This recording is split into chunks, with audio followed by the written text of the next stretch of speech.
कल कर्नाटक में कांग्रेस सरकार बनने जा रही है। कर्नाटक जैसे बड़े राज्य में सरकार की वापसी पर कांग्रेस ने मोदी विरोधियों को लेकर कई उम्मीदें की हैं और उनकी एक नई उम्मीद भी जाग गई है। एक तरफ प्रधानमंत्री मोदी हैं, दूसरी तरफ सारे विरोधी हैं। मोदी विरोधी मिले तो 20 रहे हैं, लेकिन उनके दिमाग में है 24।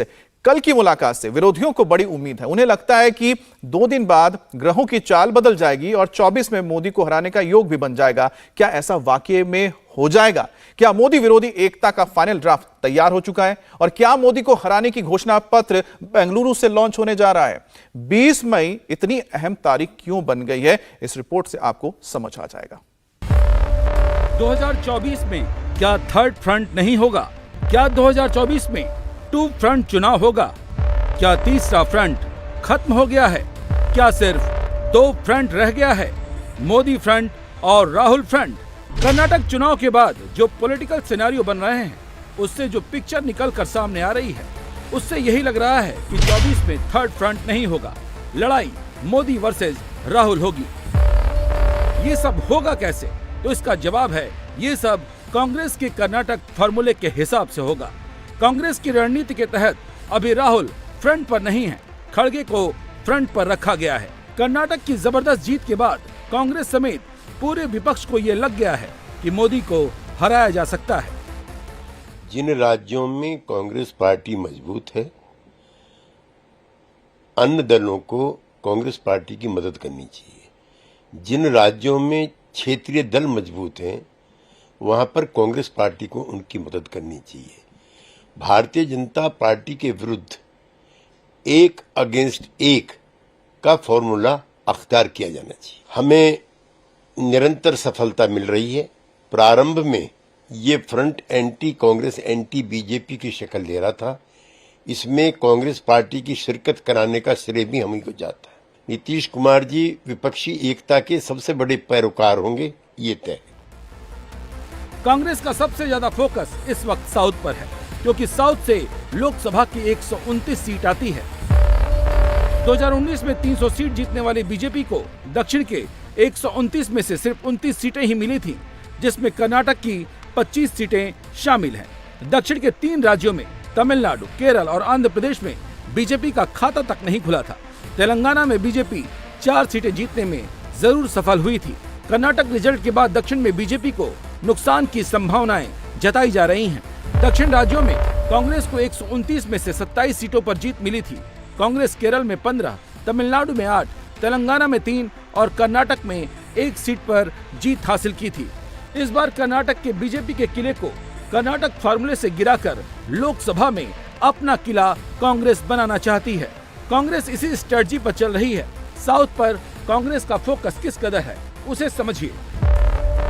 दलित नेता मल्लिकार्जुन खड़गे को किंग मेकर की तरह प्रोजेक्ट किया जा रहा है। जैसे जैसे खड़गे को आगे किया जाएगा, वैसे वैसे कांग्रेस उस इमेज से मुक्ति पाना चाहती है, जिसमें कहा जाता है कि कांग्रेस सिर्फ गांधी परिवार की पार्टी है। खड़गे को पावरफुल दिखाकर कांग्रेस साउथ में अपनी पूरी प्रेजेंस दिखाना चाहती है। साउथ का ही पूरा एंगल देने के लिए कांग्रेस ने केसी वेणुगोपाल से प्रेस कॉन्फ्रेंस कराई। मल्लिकार्जुन खड़गे को सिद्धरमैया और डीके शिवकुमार के बीच सुलह का सबसे बड़ा जरिया दिखाया।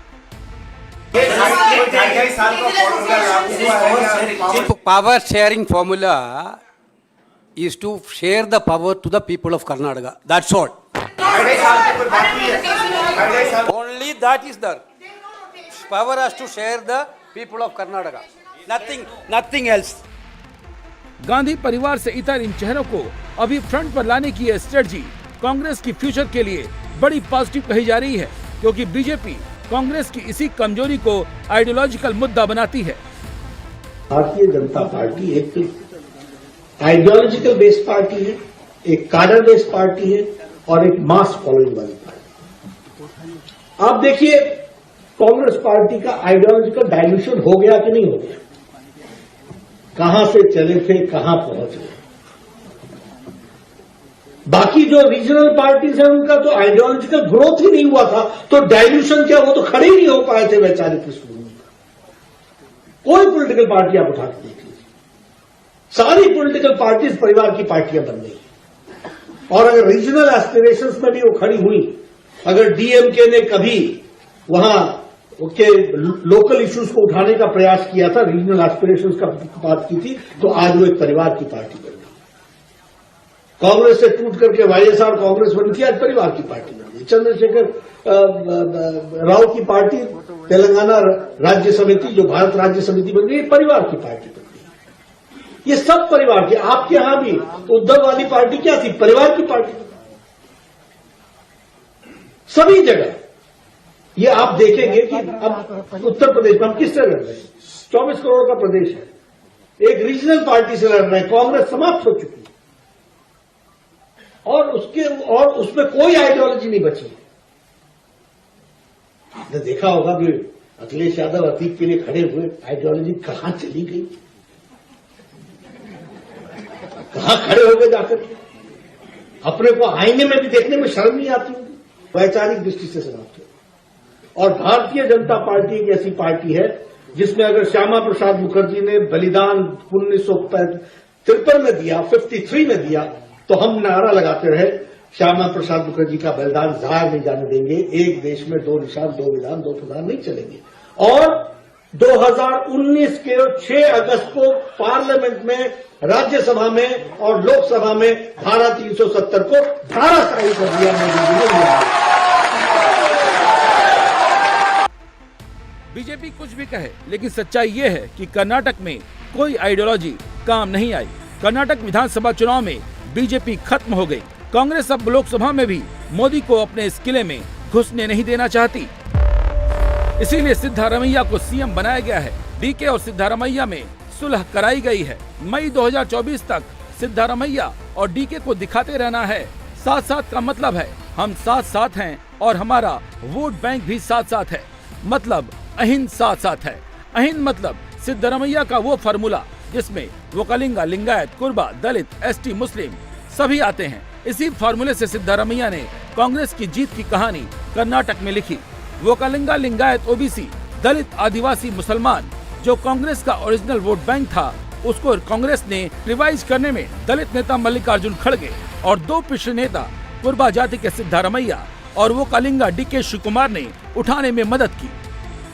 ये सेवा का भाव है, समर्पण का तरीका है और सेवा और समर्पण में पद से बड़ी सेवा का जो मौका है वो बड़ा है।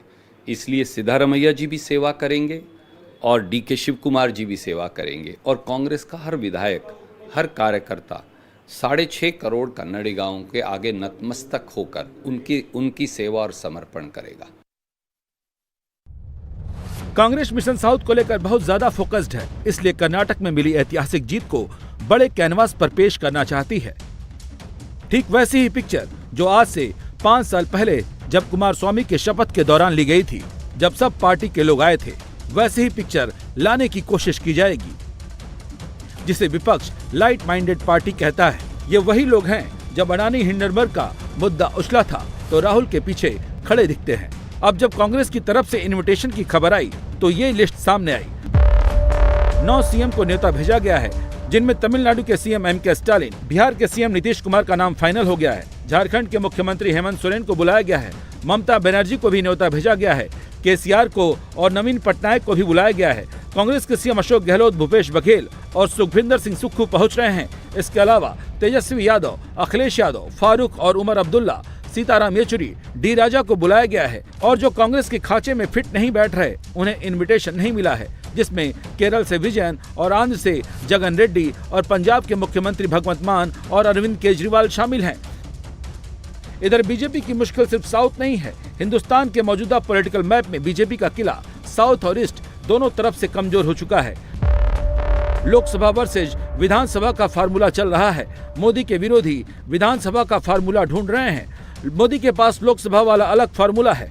विधानसभा वाला फार्मूला कैलकुलेटर पर लगाएंगे तो मोदी की स्थिति बहुत कमजोर दिखेगी। लोकसभा वाला फार्मूला दिखाएंगे तो मोदी 300 पार दिखेंगे। 2013, 2018, 2023 को देखेंगे तो मोदी हारते हुए दिखेंगे, लेकिन 2014 और 2019 को देखेंगे तो मोदी जीतते हुए नजर आएंगे। विधानसभा वाले फार्मूले से देखें तो बीजेपी के लिए 24 की लड़ाई बहुत चुनौती वाली है। साउथ में कर्नाटक, तमिलनाडु, आंध्र प्रदेश, केरल, तेलंगाना में बीजेपी साफ हो गई है महाराष्ट्र में स्थिति बहुत अच्छी नहीं है। ईस्ट से बिहार, उड़ीसा, पश्चिम बंगाल, झारखंड में बीजेपी साफ है। हिंदी बेल्ट में भी बीजेपी हिमाचल प्रदेश, राजस्थान, छत्तीसगढ़, पंजाब, दिल्ली से गायब है और हरियाणा में भी कमजोर है। बस ये समझ लीजिए 5 साल पहले बीजेपी के जहां 12 सीएम थे, इस वक्त सिर्फ 6 रह गए हैं, जिसमें उत्तर प्रदेश, उत्तराखंड, मध्य प्रदेश, हरियाणा, गुजरात, गोवा शामिल हैं। कर्नाटक में बीजेपी क्यों हारी, इसकी वाजिब वजह है। आइडियोलॉजी की बीजेपी बात तो करती है, लेकिन कर्नाटक के नतीजे बता रहे हैं कि सिर्फ आइडियोलॉजी से वोट नहीं मिलते। महंगाई, भ्रष्टाचार, रोजगार पर विपक्ष के हमले का जवाब बीजेपी नहीं दे पाई। कांग्रेस जनता के सामने ये नैरेटिव बनाने में कामयाब रही कि बम्बई सरकार महंगाई, भ्रष्टाचार पर नाकामयाब रही है। ये बात तो साफ हो गई है कि राहुल गांधी पर तंज कसने और पर्सनल अटैक से भी वोट नहीं मिलते। ध्रुवीकरण वाला फार्मूला नहीं चलता। बजरंग बली दांव फेल हो गया। हिंदू एक होकर वोट नहीं किया। राम मंदिर पाकिस्तान, मुस्लिम करने से भी वोट नहीं मिला। मोदी के बाद कोई बीजेपी में मास लीडर वाला चेहरा नहीं है। पूरी बीजेपी मोदी पर निर्भर है। कर्नाटक में बीजेपी के पास सिद्धरमैया, खड़गे और डीके शिव कुमार के लेवल के लोकल नेता नहीं मिले। विधानसभा का सैंपल दिखाएंगे तो हर जगह माइनस दिखेगा, लेकिन लोकसभा का सैंपल दिखाएंगे तो हर जगह प्लस भी दिखेगा। ऐसा नहीं है कि सब कुछ खत्म हो गया है। लोकसभा में वोट देते वक्त वोटर मोदी का चेहरा भी देखता है और उनका काम भी देखता है, जिसमें कोविड मैनेजमेंट, रूस यूक्रेन में भारत का स्टैंड, राष्ट्रवाद को सर्वोपरि रखना, घर घर सड़क, बिजली, पानी देना, यूनिवर्सल हेल्थ स्कीम, राजकोषीय घाटे के टारगेट को आसपास रखना, भारत को ग्लोबल आर्थिक शक्ति बनाने में काम करना, ये सब है। लेकिन इससे कर्नाटक में वोट नहीं मिला। वोट जनता के जमीनी मुद्दों से मिले और जाति की राजनीति से मिले, जिस पर कांग्रेस और विपक्ष एक पेज पर आने की कोशिश कर रहे हैं। और कर्नाटक के इसी नतीजे ने बता दिया है कि मोदी को हराने का यही फॉर्मूला है। इंडिया टीवी हर वक्त हर जगह डाउनलोड करने के लिए सर्च करें India TV news Google play store या ऐप स्टोर पर।